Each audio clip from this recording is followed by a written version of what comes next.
everyone, welcome back to Ask Nutritionist Deepa's quick, easy, flavorful recipes. And today I'm making the best appetizer in town, which is nachos. So the ingredients are simple: homemade crunchiest tortilla chips. Make sure you watch that video.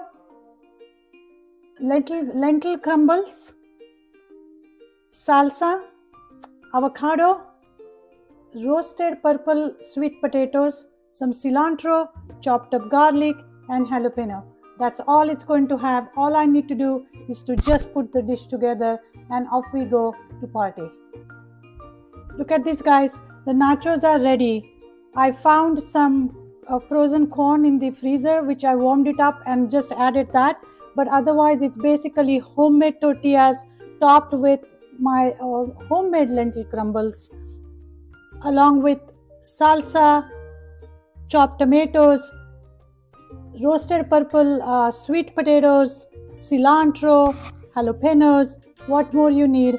I'm going to sit here and enjoy this plate of appetizers as my dinner because this is just perfect.